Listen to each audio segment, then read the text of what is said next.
oya muntenye iwe gute adufasha reka turafashanya tunugufashanya atuba hafi tukamuba hafi Eh. ubwo nawe izigorana turamushikira kuvuga Cyane gose. bimeze gute Ego. tugatahura mu bisanzwe cyo byashaka kuvuga Ego. hari ingorane zagushikiye ziza nka byabihuha nyine ugitorwa nk'umuperezida ego baba ni nyine kandi twarumvise yuko bavuga yuko hari ingorane zagushikiye kuko abashikiye bigoye bigora abagabo ego perezida wacu by'ukuri twibarize kuko ukuri kuziwe sawa sawa twebwe ntabyo twomenya abantu baravuga bavuga bayo biravugwa yuko wewe nk'umuperezida wacu tukamubwira isanganya umugenzi wawe ego pampe urana igikorwa cy'imana ego ngo yuko uba wamurengeye irembo sawa sawa umurengera irembo uvuga yuko ngo umuntu wewe yakora mu ijoro ntawe nzi izina ndamwumva yacaho kazi karengera irembo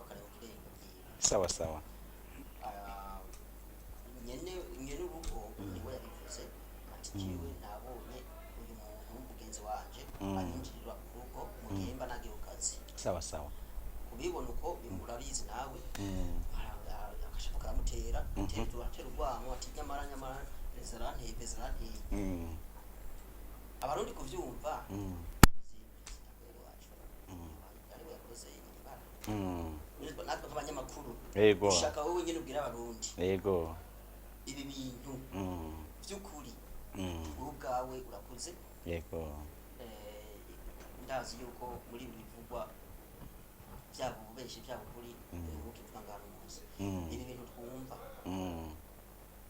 bakuvuga ko yuko waremutse umugenzi wawe musinga hamwe yego mara mu cyumba kimwe cy'amahombi yego mwasanga kabisa n'agahiye yego ega ivyo umugenzi wawe yakuvuze ko bavyemera nivyo canke sivyo hari ukuntu vyagenze canke hari ukuntu mwaganiriye avuga ati jewe n'umunsi ndaza gusanga muri aya masaha nagusaga havuye inzo kundi kuntu bijyanye kuko abarundi ntitubitahura tumenya ko birangiye ko biraca niyo biva bimeze gute iki kintu wewe cyagushiki wacakiriye gute kwanza ukinacumva kiguserutse ego murakoze cyane ndabakengurukiye ko mwafashe umwanya kuza kugira ngo nico naco tukiganire rega je narizi ko ari birya biri oya nakazi kanyu kandi nukuri naco twe twimire kuvuga oya be muvyimirirwa gute kandi arakazi umutanzania umwe numvise aka comedy kamwe umuntu mwamuhamagaye aramubaza ati umesikia yale undi ati yapi ati yale ati yanasemwa na nani wale kwa malengo gani yale undi ati kwani hawana jipya niko yabajije kwa hiyo ni wale wanasema yale malengo ni yale kwa hiyo hakuna jipya nico novuga hanyuma kukijanye nico novuga ngo ntavyo nzi cyane ntavyo numvise noba mbeshe ariko kandi kubera ari ibintu by'umuryango mumbabarire sinovuga byinshi cyane kuri TV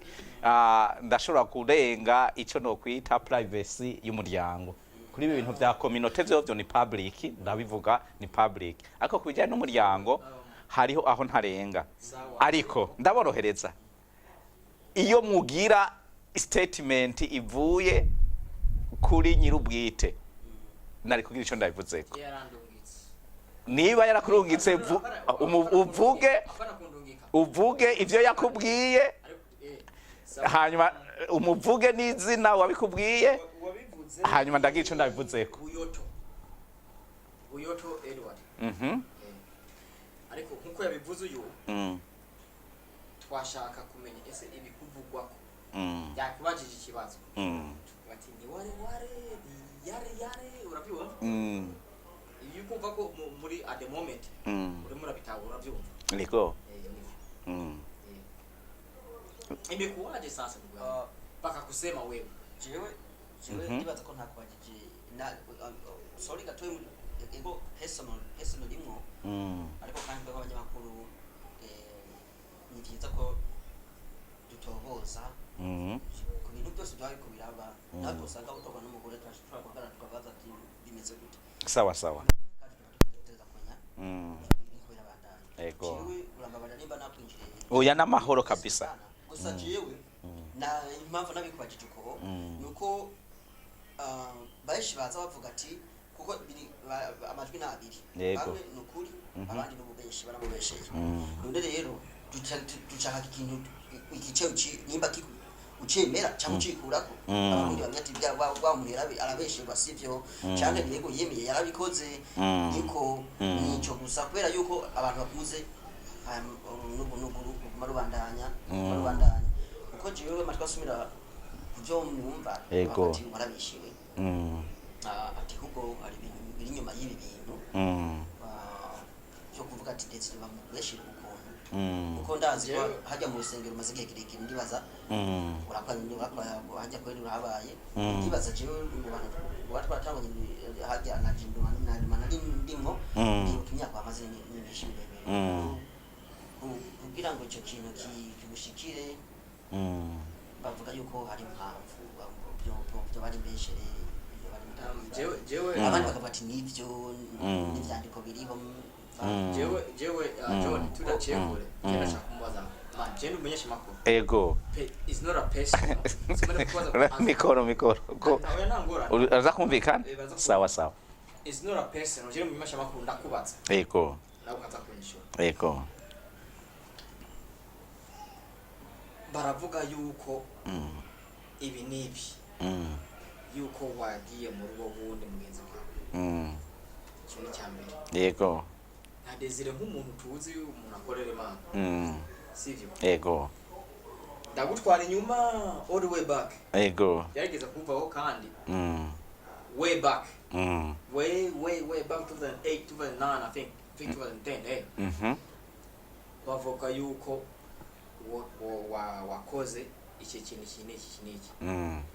ivyo birahera usengero urasambuka kuri icyo kintu nyene sivyo now cyakin again kirongeye kumugenzi wawe best friend wawe winjije mu rusengero muri kano kanya everybody umuntu wese avuga ibyo ashaka sawa kubera ibiri mu mutima wanje ujya umuntu abimbwiye nyene kubikorerwa cyangwa nyene kubimukorera araza akabimbwira ntavyumva nawe ushaka kubimbwira ntavyumva maze kusubira inyuma all the way back ndavuga okay then anyway that's time byarabaye ibyo bintu uri murabicamo at the moment turashaka yuko nkuko John yakubajije udusobanurire why bino bintu bikume bihappening same crime vuga nkari cyakimwe yego icyakimwe subusuma no oya ubusambanye sawa why kino cyacu ubusama kimwe kigaruka ku izina ryawe kandi uri umukozi w'Imana why you bo icambere cyo nkuko nababwiye aho muraza kunyihanganira kubw'impamvu z'umutekano na privacy y'umuryango aho nta madetail nojamo icya kabiri nuko nibaza yuko umwanya wo kugira icyo mvuze kuri ibi utarashika kuri ibi ariko gusa icyo no babwira nk'ubu mbonye umuntu afitiye uburenganzira n'ubushobozi bwo kugira ibyo nyagirije nogira icyo ndavyisobanuye ko ariko sinoca nisobanura ku mugwamo ariko gose k'umuntu ariko aravuga ati avuga uku mwico gihe nk'umushinga ntaye niyubashe nk'umukozi w'Imana nk'umurongozi wa community sinoca nisobanura mugwamo wisobanuye mugwamo gatanga ukuri mu utagukwiriye kukumva no kukumenya mwico kimba mpomvye ukuri kwanje rero kurazimvye sinopfa kukubwira wari we wese ariko ninaronka umuntu w'ukuri ambaza ivyo afitiye uburenganzira bwo kumbaza nzomwishura nk'abamenyesha makuru ego bino bintu y'ubyumvise how does it affect you mbega icambere umuntu ashoboye kwibaza n'ubwa mbere numvise ibintu nk'ibi wewe uzi ubugira kabiri ariko Jesse ubugira kabiri